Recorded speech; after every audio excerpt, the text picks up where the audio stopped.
भगवान के गौचारण लीला से प्रत्येक सनातनी को शिक्षा लेनी चाहिए।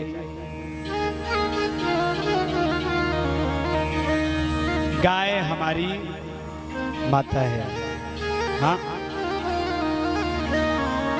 गाय की हमारे यहाँ बड़ी महिमा है शास्त्रों में। गवां चरण धूलिं तु सर्वपाप प्रणाशनम्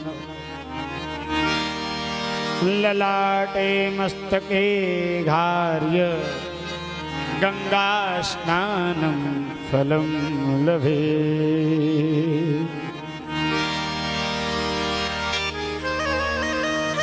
गौ माता के चरणों के रज को जो अपने तन पर लगाता है, मानो उसे साक्षात गंगा में स्नान करने का सौभाग्य प्राप्त हो रहा है। गौ माता के चरण की रज मात्र ही अनेकों पापों को नष्ट करने में सामर्थ्य रखती है। प्यारे, परंतु दुर्भाग्य वर्तमान समय का, हमारे देश का,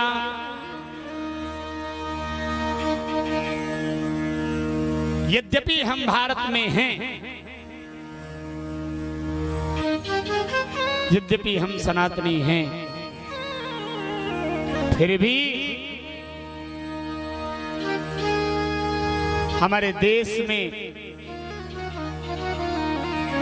गौ माता को काटा जा रहा है, प्रताड़ित किया जा रहा है।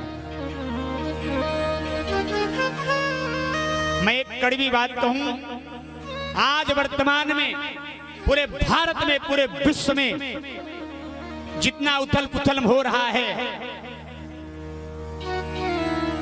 देश जिस प्रकार से नाना प्रकार के दैवीय आपदाओं से, भौतिक आपदाओं से पीड़ित हो रहा है, उसका एकमात्र कारण क्या है?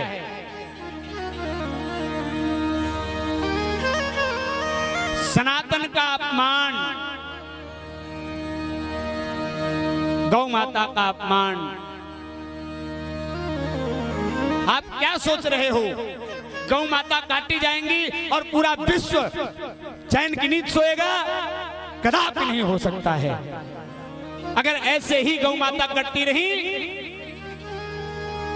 अति शीघ्र, अभी तो पेट्रोल डीजल गैस के लिए हाहाकार मच रहा है ना, दाने दाने के लिए पूरा विश्व त्राहि त्राहि करेगा, दाने दाने के लिए पूरा विश्व त्राहि त्राहि करेगा। जब गौ माता का अगर ये अपराध बंद नहीं हुआ तो विचार करिए। कहने के लिए हम हिंदू हैं, हाँ, काहे बात के हिंदू भैया? मस्तक पर तिलक लगाने में शर्म आ रहा है, किस बात के हिंदू हो? धिक्कार है हिंदू होने पर। चोटी रखने में शर्म आ रही है, धिक्कार है हिंदू होने पर, सनातनी होने पर। हाँ, गौ माता की सेवा के लिए, गौ माता के लिए तुम आवाज न उठा पाओ। एक बात मैं पूछूं विनम्रता पूर्वक,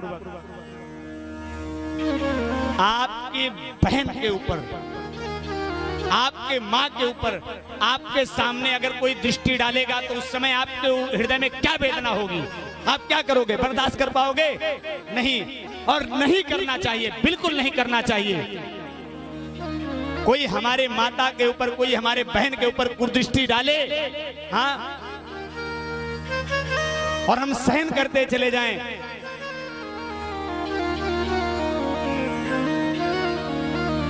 धिक्कार है ऐसे सनातनी होने पर। बात मेरी थोड़ी कड़वी है,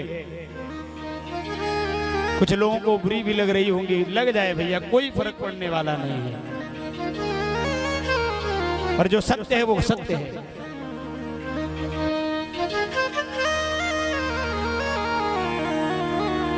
सनातन के अपमान का ही परिणाम था जो कोरोना काल जैसे समय में लोगों ने देख लिया। हाँ, हम लोगों को कोरोना काल ये दैवी आपदा का सामना करना पड़ा। देवताओं का अपमान किया गया, देवस्थलों का अपमान किया गया, तीर्थों का अपमान किया गया। 2012 या 13 में केदारनाथ की घटना किसको किसको याद है? आप विचार करो, अगर अब भी हम नहीं संभल पाए, नहीं समझ पाए,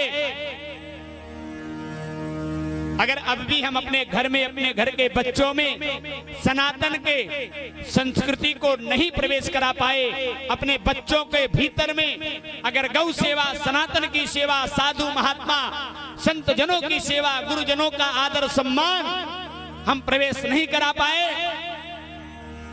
तो क्षमा करिएगा, आने वाली पीढ़ियां आपकी इस्लाम की गुलाम बन जाएंगी महाराज।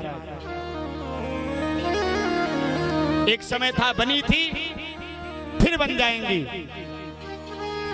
इसलिए समय है, लौट आइए सनातन की ओर, लौट आइए गौ सेवा की ओर, सहयोग में खड़े हो जाइए उन महापुरुषों के संग में जो गौ सेवा के लिए, सनातन की रक्षा के लिए बड़ी सभा में लाठी खा रहा है, बड़ी सभा में अपमानित हो जा रहा है।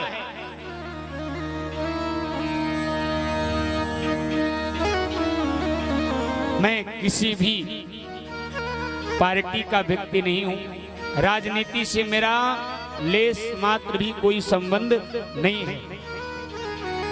फिर भी इतना ही निवेदन मैं प्रत्येक सनातनी से, प्रत्येक मंचों से करता हूं, भैया अगर अपने आप को वास्तव में हिंदू मानते हो तो ये संकल्प लो, हम सुधरेंगे तो जग सुधरेगा। हाँ, आप मांस मदिरा का भक्षण कर रहे हो, पता है कुछ लोग कह रहे हैं हिंदुओं को जगाया जाए, हिंदुओं को जगाया जाए। हिंदू सोया कब था जो जगाया जाए भाई? अपने कार्यों के लिए वो नहीं सो रहा है, अपने देश की रक्षा के लिए, सनातन की रक्षा के लिए, गौ माता की रक्षा के लिए वो सो रहा है।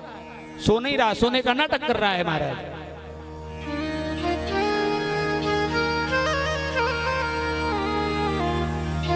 संभल जाइए, जिस दिन संभल जाएंगे उस दिन संवर जाएंगे।